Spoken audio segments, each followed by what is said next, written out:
नमस्कार प्यारा विद्यार्थी भाइ बहिनीहरू, म यहाँहरूको नेपाली विषय शिक्षक वैकुण्ठ प्रसाद नेउपाने श्री आजाद माध्यमिक विद्यालय पाँचखाल बालुवा काभ्रे पलाञ्चोकको तर्फबाट माध्यमिक तहको कक्षा 10 माध्यमिक शिक्षा परीक्षा उत्तीर्ण परीक्षाका लागि माध्यमिक शिक्षा उत्तीर्ण परीक्षाका लागि तयारीमा रहनुभएका विशेष विद्यार्थी भाइ बहिनीहरूलाई सहयोग गर्ने उद्देश्यले यो भाव विस्तार तथा व्याख्याको सहजीकरण सामग्री तयार गरिएको छ र विद्यार्थी भाइ बहिनीहरू यसबाट लाभान्वित हुनुहुनेछ भन्ने विश्वाससहित सहजीकरण क्रियाकलापलाई अगाडि बढाउन चाहन्छु। भाव विस्तारको संरचना भाव विस्तार मूलतः 3 खण्डमा गर्ने गरिन्छ, जसमा प्रथम खण्डमा पाठगत सन्दर्भको प्रयोग गर्नुपर्छ। दिएको अंशको पाठगत सन्दर्भ, लेखक आदिको चाहिँ सङ्केत गरी विषय प्रवेश गर्ने। दोस्रो खण्ड व्याख्या खण्ड हो। दिएको विशिष्ट पंक्तिको अर्थगत व्यञ्जना प्रतीकात्मक अर्थ भए त्यसको उल्लेख गरी विभिन्न कोणबाट उदाहरणको भाव विस्तार गर्नुपर्छ। दिएको उदाहरण वा अंश अनि अन्तिम खण्डमा उपसंहार वा निष्कर्ष खण्ड हो। दिएको उदाहरण वा अंशप्रतिको आफ्नो धारणासहित निष्कर्ष लेख्नुपर्छ। त्यसैगरी व्याख्याको संरचना पनि 3 अनुच्छेदमा नै गर्ने गरिन्छ, 3 खण्डमा नै गर्ने गरिन्छ, जसमा चाहिँ पहिलो खण्डमा पाठगत सन्दर्भको प्रयोग गर्नुपर्छ। दिएको अंशको लेखक तथा पाठगत सन्दर्भको सङ्केत गरी विषय प्रवेश गर्ने। दिएको विशिष्ट पंक्तिको मूलभाव वा आशयको व्याख्या गर्ने। दिएको उद्धरण अंशको अर्थगत विविधताको खोजी तथा उल्लेख गर्ने। विभिन्न तर्कका आधारमा अंशको व्याख्या प्रतीकात्मक अर्थ भए त्यसको समेत सङ्केत गर्ने, उल्लेख गर्ने र निष्कर्ष खण्ड तेस्रो अनुच्छेद चाहिँ उपसंहार खण्ड मानिन्छ। दिएको उदाहरण वा अंशमा प्रयुक्त भाषा शैलीको चर्चा गर्दै आफ्नो धारणासहित टुङ्ग्याउने, आफ्नो चाहिँ मत पनि राख्नुपर्छ यसमा। र अब नमुनातर्फ हामी केन्द्रित हौँ। उनको देहावसानले न्यायको बत्ती निभो, अनाथ अशक्तको आशा स्तम्भ ढल्यो, गाउँका धन्वन्तरी अस्ताए। उनको देहावसानले धन्वन्तरी अस्ताए। व्याख्याका लागि दिएको कथांश गुरुप्रसाद मैनाली द्वारा लिखित आदर्शोन्मुख यथार्थवादी कथा कर्तव्यबाट साभार गरिएको। प्रथम आधुनिक कथाकार गुरुप्रसाद मैनालीका कथामा नेपाली समाजको जीवन्त चित्र उतारिएको पाइन्छ। पारिवारिक घटना र सामाजिक समस्यालाई विषयवस्तुका रूपमा प्रस्तुत गरिएको यस कथामा कर्तव्य पालना र भातृत्व प्रेमको उत्कृष्ट सन्देश दिएको पाइन्छ। ग्राम पिताका रूपमा सम्मानित पण्डित गङ्गाधरको मृत्युमा सारा गाउँ शोकमग्न भएको, गाउँले सहयोगी अभिभावक गुमाएको सन्दर्भ प्रस्तुत वाक्यमा आएको छ। सहयोगी व्यवहार मिलनसार स्वभावले सबैको मन जित्न र सम्मान प्राप्त गर्न सकिने भाव प्रस्तुत वाक्यमा सम्प्रेषित छ। गङ्गाधर गाउँका तालुकदार भए पनि मुखिया बाका रूपमा परिचित थिए। उनमा आफ्नो सम्पन्नता, वैभव र सम्मानप्रतिको कुनै अभिमान थिएन। उनले आफ्नो विपुल सम्पत्ति सारा जनताको थाती ओगन्थे। उनी बाँचुन्जेल कोही अन्यायमा परेनन्, कोही भोकै मर्नु परेन। सुत्केरी भोको परेमा वा कसैको चुलो नबलेमा घरमै बोलाएर चाहिए जति अन्न पैसा दिएर पठाउनु उनको गुण थियो। गाउँका बालबालिका वृद्ध सबैका प्रिय थिए।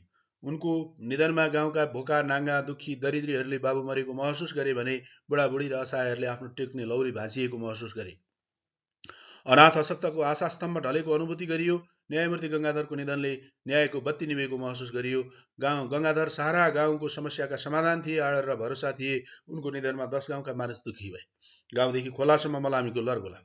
बाँचुन्जेल सारा दुखी दरिद्रीको सहयोग गरेका महान आत्माको मृत्युले सबैलाई अपूरणीय क्षति पुगेको, सबैले आफ्नो भरोसा गुमाएको भाव उपरोक्त वाक्यमा व्यक्त भएको छ। सत्कर्मको फल मिठो हुन्छ। कर्मले स्थापित भएका मानिस बाँचुन्जेल त सबैबाट सम्मानित हुन्छन् नै, मरेपछि पनि सबैले स्मरण गरिरहन्छन् भन्ने भाव प्रस्तुत वाक्यांशमा सम्प्रेषण गरिएको छ। अत व्याख्याका लागि दिएको उपयुक्त वाक्य मार्फत सत्कर्मले मानिसलाई सबैको प्रिय र आदरणीय बनाउने, सम्मान दिलाउने, सबैको मन मस्तिष्क जित्न सकिने विचार व्यक्त गरिएको छ।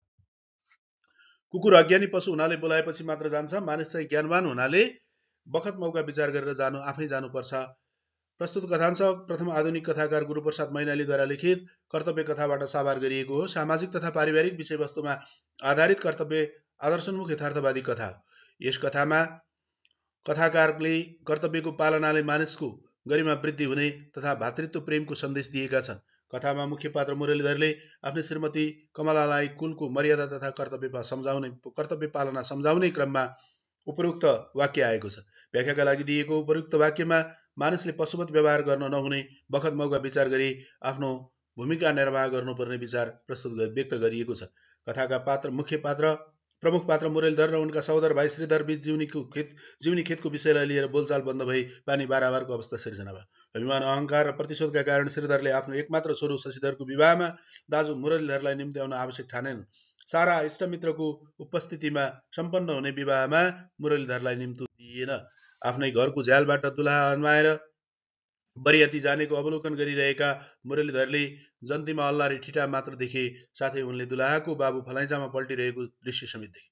मुरेलधरले दुलहीको घरमा उपस्थित भई कुल परम्परा अनुसार विवाह सम्पन्न गराउने भरपर्दो पात्र नदेखेपछि बिना निम्तो नै जन्त जाने निर्णय गरे। श्रीमती कमलाले नबोलाए त कुकुर पनि समेत नजाओस् भन्ने वाक्यसहितको असन्तुष्टिलाई सम्बोधन गर्दै मुरेलधरले कुकुर अज्ञानी पशु हुनाले बोलाएपछि मात्र जानु स्वाभाविक हो, तर मानिस ज्ञानवान, चेतनशील र विवेकशील प्राणी भएकाले बखत मौका विचार गरेर कहाँ जाने र कहाँ नजाने भन्ने निर्णय गर्नुपर्ने विचार व्यक्त गरेका छन्। पुर्खाको गौरव, इज्जत र प्रतिष्ठा जोगाउन कर्तव्य पालना गर्न मानिस चुक्नु नहुने आदर्श विचार प्रस्तुत वाक्यमा व्यक्त भएको छ। अत उपरोक्त वाक्य मार्फत मानिसले समय परिस्थितिलाई मूल्याङ्कन गरेर निर्णय लिनुपर्छ। पारिवारिक प्रतिष्ठा, कुलको मर्यादाको रक्षार्थ सबै खालका वैमनस्यता त्यागेर अगाडि बढ्न सक्नुपर्छ। कर्तव्य पालनाले मानिसको मर्यादा, गौरव र बडप्पन वृद्धि हुन्छ। नाता सम्बन्ध बलियो बनाउन सबै खाले आग्रह पूर्वाग्रह त्याग गर्न सक्नुपर्ने भाव व्यक्त गरिएको छ। सकारात्मक सोच र क्षमाशील व्यवहारले नाता सम्बन्ध बलियो बनाउन सकिने भएकाले मानिसले परिस्थितिलाई मूल्याङ्कन गरी आफ्ना पाइला अगाडि बढाउनु पर्छ भन्ने विचार प्रस्तुत वाक्यमा सम्प्रेषण गरिएको छ। हरेक बालबालिकामा विशिष्ट सिर्जना शक्ति र प्रतिभा हुन्छ। उचित अवसर र लगनशीलता भए ऊ एउटा कलाकार बन्न सक्छ, जीवनलाई सार्थक बनाउन सक्छ र संसारलाई ज्योति छर्न सक्छ। हरेक बालबालिकामा छर्न सक्छ। प्रस्तुत गद्यांश नेपाली पाठ्यपुस्तकका लेखक तथा सङ्कलकहरूद्वारा सम्पादित महान चित्रकार पाब्लो पिकासोको प्रेरक जीवनीबाट साभार गरिएको। जीवनीमा कलाका पारखी चित्रकलाका माध्यमबाट चर्चाको शिखरमा पुग्न सफल पाब्लो पिकासोको कला यात्रा र आरोह अवरोहको चर्चा गरिएको छ। पाब्लो पिकासोको जीवनीबाट प्राप्त हुने प्रेरणाका सन्दर्भमा प्रस्तुत वाक्य आएको छ। पिकासोको मानवीय संवेदनाको युगीन लय समातेर कलाकृति सिर्जना गर्ने महान तथा सर्वाधिक प्रतिभाशाली कलाकार हो। घरायसी पारिवारिक वातावरणमा नै पिकासोको जन्मजात कलाकारिताले टुसाउने, हुर्कने र मौलाउने अवसर प्राप्त गर्यो। पिकासोले चित्रकला सम्बन्धी प्रारम्भिक तालिम घरबाट नै प्राप्त गरेका थिए। घर नै बालकको पहिलो पाठशाला हो भन्ने भनाई पिकासोको कलाकारिताको यात्राले चरितार्थ गरेको पाइन्छ। कलाका कुशल शिक्षक पिकासोका पिता जोसो रुइजबाट नै पिकासोले चित्रकलामा लाग्ने प्रेरणा प्राप्त गरे भने उनका चित्र अनमोल र महँगा चित्रका रूपमा बेजोड मानिन्छन्। हरेक बालबालिकामा सृजनशील क्षमता र विशिष्ट प्रतिभा हुन्छ। बालबालिकालाई उचित अवसर प्रदान गरिएमा र बालबालिकाले पाएको अवसर लगनशील भएर प्रयोग गरेमा उनीहरूमा अन्तर्निहित प्रतिभा र सृजना शक्ति प्रस्फुरण हुन्छ। जसरी पिकासोले प्राप्त गरेको अवसरलाई प्रयोग गरे, लगनशील भएर आफूभित्रको कलाकार प्रतिभालाई गोडमेल गरेर महान कलाकारका रूपमा स्थापित हुन सफल र सार्थक भए, त्यसै गरी हरेक बालबालिकाले आफूले प्राप्त गरेको अवसरलाई लगनशील भई प्रयोग गरेर आफ्नो जीवनलाई सार्थक र सफल बनाउन सक्छन्। अरूबाट प्रेरणा प्राप्त गरी आफ्नो सिप कला र सक्षमतालाई बाहिर ल्याउने व्यक्तिले नै संसारलाई उज्यालो ज्योति प्रदान गर्न सक्छन्।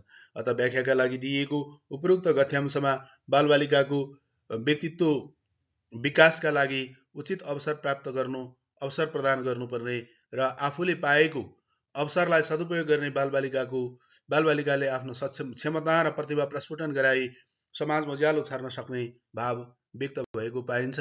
लगनशीलता र अवसरले नै व्यक्तिको जीवन सफल र सार्थक हुने विचार प्रस्तुत वाक्य मार्फत सम्प्रेषण भएको पाइन्छ।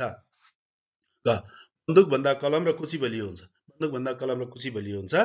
उपरोक्त वाक्य नेपाली पाठ्यपुस्तकका लेखक तथा सम्पादकहरूद्वारा सम्पादित महान चित्रकार तथा कलाकार पाब्लो पिकासोको जीवनीबाट साभार गरिएको छ। पारिवारिक वातावरणमा चित्रकलामा आकर्षित पिकासोले आफूले पाएको अवसरलाई सदुपयोग गर्दै चर्चाको शिखरमा चुम्न सफल भए। पिकासोले आफ्नो चित्रकलाका माध्यमबाट युद्ध विरोधी भाव व्यक्त गर्ने सन्दर्भमा प्रस्तुत वाक्य आएको छ। व्याख्याका लागि दिएको उपरोक्त वाक्य मार्फत बन्दुकभन्दा कलम बलियो हुन्छ भन्ने सन्देश दिएको पाइन्छ। आफ्नो सम्पूर्ण जीवन चित्रकलामा समर्पित गरेका पिकासोका चित्रहरू अनमोल रहेका छन्। उनका चित्रमा मानवीय संवेदनाका भाव चित्रित छन्। पिकासोद्वारा सिर्जित द गुएर्निका नामक चित्रमा हिटलरको हमलादेखि लिएर हमलामा देखिएको क्रूरता, अमानवीयताको पराकाष्ठालाई जीवन्त चित्रण गरिएको पाइन्छ। गुएर्निकाको बास्क शहरमा नाजीहरूले गरेको विनाशकारी आक्रमण पछिको वातावरण चित्रण गरिएको यस चित्रलाई महान युद्ध विरोधी चित्र मानिएको छ। आम मानिसमा रहेको शान्तिप्रतिको चाहना र युद्धको सन्तास चित्रण गरी निर्माण गरिएको यस चित्रले मानिसको मन मस्तिष्क जित्न सफल हुनुका साथै बन्दुकभन्दा कलम र कुची शक्तिशाली हुन्छ भन्ने सन्देश दिएको मानिन्छ। उनले युद्धलाई कला मार्फत विरोध गर्दै खरो रूपमा व्यङ्ग्य गरिएको पाइन्छ। उपरोक्त वाक्यले आतंक र सन्तासको प्रतीक बन्दुक भन्दा सिर्जना र साधनाको पर्याय कलम सबैभन्दा बलियो हुन सक्छ भन्ने कुरा पुष्टि हुन्छ। हजारौं वा लाखौं शब्दमा वर्णन गर्न नसकिने युद्धको सन्तास, त्रासदीपूर्ण वातावरण र मानिसको शान्तिप्रतिको चाहना व्यक्त भएको पिकासोको गुएर्निका चित्रले प्रतिबिम्बित गरिरहेको छ। यस चित्रका माध्यमबाट उनी बन्दुक भन्दा कलम र कुची शक्तिशाली हुन्छ भन्ने सन्देश दिन सफल भएका छन्। अत उपरोक्त वाक्य मार्फत विनाश निम्त्याउने र आतंक र सन्तासको वातावरण सिर्जना गर्ने हानिकारक युद्ध भन्दा कला र सिर्जनाका माध्यमबाट सबैको मन जित्न सकिन्छ भन्ने भाव व्यक्त भएको पाइन्छ। विनाश र भएको हिंसात्मक बन्दुक भन्दा सिर्जना र साधनाको प्रतीक कलम र कुची शक्तिशाली हुन्छ भन्ने कुरा स्पष्ट पारिएको छ। चुम्बकले फलामलाई तान्छ तर सुनलाई खिच्न सक्दैन। चुम्बकले फलामलाई तान्छ तर सुनलाई खिच्न सक्दैन। उपरोक्त वाक्य नाटककार भीमनिधि तिवारी विषम 1968-2030 द्वारा लिखित घरको माया शीर्षकको एकाङ्कीबाट साभार गरिएको हो। सामाजिक विषयवस्तुमा आधारित घरको मायामा देशप्रेमको भावना सम्प्रेषण गरिएको छ। अभाव, गरिबी, बेरोजगारीले कष्टकर बनेको जीवनबाट विचलित भई विदेशी भूमिमा भविष्यको खोजी गरिरहेका युवा युवतीलाई जमघट गराई गाउँको वातावरण परिवेश र विदेशको वातावरण र परिवेशको तुलना गरी आफ्नै माटोमा पसिना बहाउन आग्रह गरिएको छ। कष्टकर भोगाइका कारण गाउँ नफर्किने निष्कर्षमा पुगेको लालको निर्णयका सन्दर्भमा प्रस्तुत वाक्य आएको छ। व्याख्याका लागि दिएको उपरोक्त प्रस्तुत वाक्यमा चुम्बकको फलामलाई आकर्षण गर्ने, आफूतिर खिच्ने प्राकृतिक गुणको दृष्टान्त उल्लेख गरिएको छ। फलाममा चुम्बकीय गुण हुने भएकाले चुम्बकतर्फ आकर्षित हुन्छ, तर चुम्बकीय गुण नहुनाले सुन चुम्बकतिर आकर्षित हुँदैन, सुनलाई चुम्बकले खिच्न सक्दैन। गाउँको अभाव, गरिबी र कष्टकर जीवनबाट विचलित भई देश पसेका दुई मित लालबहादुर र जमानसिंह कुनै हालतमा गाउँ फर्कन चाहँदैनन्, तर अचानक भेटिएका कान्छो र जमानसिंहकी प्रेमिका बतासेको अनुरोधले जमानसिंहको विचारमा परिवर्तन आयो र उसले आफ्नो मित लालबहादुरलाई घर फर्कने प्रस्ताव गर्यो। लालको विचारमा प्रेमिका बतासेको माया र ममताले गर्दा आफ्नो मित जमानसिंह गाउँ फर्कन तयार भएको, तर आफू किमार्थ गाउँ नफर्कने भाव माथिको वाक्यमा व्यक्त भएको छ। लालले आफ्नो देश नफर्कने विचारलाई सुन जस्तै मूल्यवान र घर फर्कने आफ्नै माटोमा पौरख गर्ने विचार राख्ने बतासे, कान्छो र जमानसिंहको विचारलाई फलाम जस्तै सस्तो भएको भ्रमपूर्ण विचार प्रस्तुत वाक्यमा आएको छ।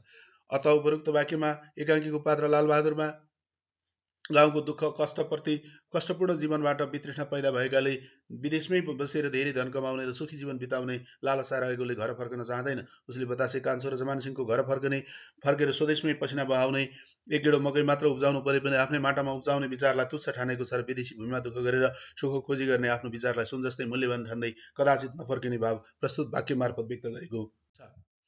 जति पसिना बहाउनु परे पनि आफ्नै घरबारीमा बहाउला, एक गेडो मकै भए पनि आफ्नै माटोमा उब्जाउला।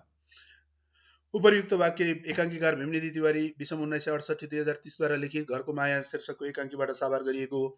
अभाव, गरिबी र बेरोजगारीका कारण थुप्रै नेपाली युवा युवतीहरू विदेशी बाध्य भएका छन् र उनीहरूको विदेशी परिवेशमा रमाउन नसकेको, विदेशमा सम्मानित काम पाउन नसकेको अवस्थाको चित्रण गर्दै स्वदेश फर्कन आह्वान गरिएको छ। नाटककारले विदेशी भूमिमा अलपत्र परेका नेपाली युवा युवतीलाई जमघट गराई विदेशको निस्सास लाग्दो परिवेशमा नबस्न र स्वदेश फर्कन अनुरोध गर्दै देशप्रेमको भावना व्यक्त गर्ने सन्दर्भमा आफ्नो मुखपात्र बतासे मार्फत उपरोक्त महान विचार व्यक्त गरेका छन्। पोक्सेको लहैलैमा लागेर आफूसँग भएको गहनापात बेचबिखन गरी विदेशीकी बतासे विदेशमा पोक्सेले धोका दिएर बेपत्ता भएपछि अलपत्र पर्नु पर्यो। विदेशमा पाएको दुःखले बतासे र कान्छोको विदेश मोह भङ्ग भएको छ।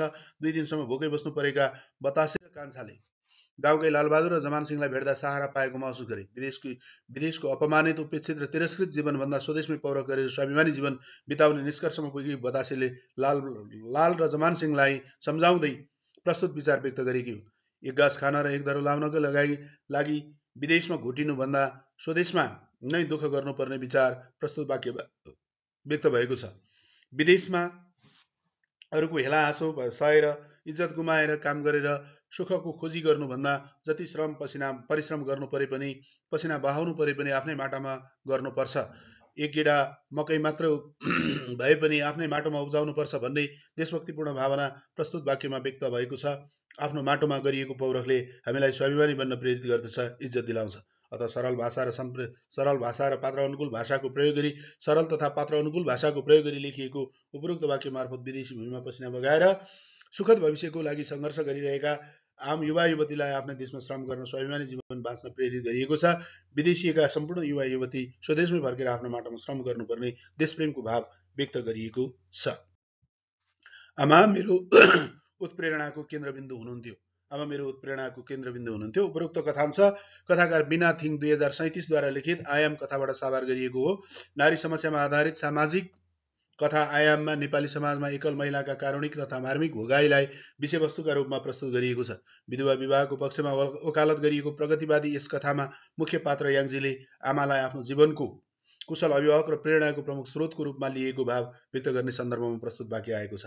व्याख्याका लागि दिएको उपयुक्त वाक्यमा मुख्य पात्र याङजीले आमालाई आफ्नो जीवनको उत्प्रेरक र मार्गदर्शकका रूपमा लिएको भाव व्यक्त भएको छ। आफ्नो पति कमलको असामयिक निधनपछि निरस र निरसार जीवन बिताइरहेकी याङजीलाई एकाकीपनबाट बाहिर ल्याउन आमा अर्थात् याङजीकी सासूले याङजीलाई जागिर खान वा व्यवसाय गर्न प्रेरित गरिन्। आमाको उत्प्रेरणा र मार्गदर्शनबाट घरबाट बाहिर निस्कन साहस गरेकी याङजीको जीवनमा आमूल परिवर्तन आयो। उनको जीवनशैलीमा परिवर्तन आएको छ। वैधव्यता धारण गरी वेदनामय र निरस र निराश एकल जीवन बिताइरहेकी महिलाहरूको जीवन सुखद र सार्थक सफल बनाउन अभिभावक तथा आफन्तजनको बलियो साथ र सहयोग चाहिन्छ। आफूले पनि एक्लो जीवन र लोग्नेको अभावको भोगाई प्रत्यक्ष अनुभव गरेकी आमाले याङजीको एक्लोपनको मर्म र भावनालाई नजिकबाट बुझेर उनलाई नयाँ जीवनका लागि प्रेरित गरेकी छिन्। याङजीकी आमा यानि सासूले समाजको परम्परागत सोच राखेकी भए विधवा याङजीको बाँकी जीवन पिञ्जडाको सुगा जस्तै हुन पुग्थ्यो। सासू भएर पनि आमाले याङजीलाई हौसला बढाउने केही गर्न प्रेरित गर्ने कार्य गरेकोमा याङजीले उच्च मूल्याङ्कन गरेकी छिन्।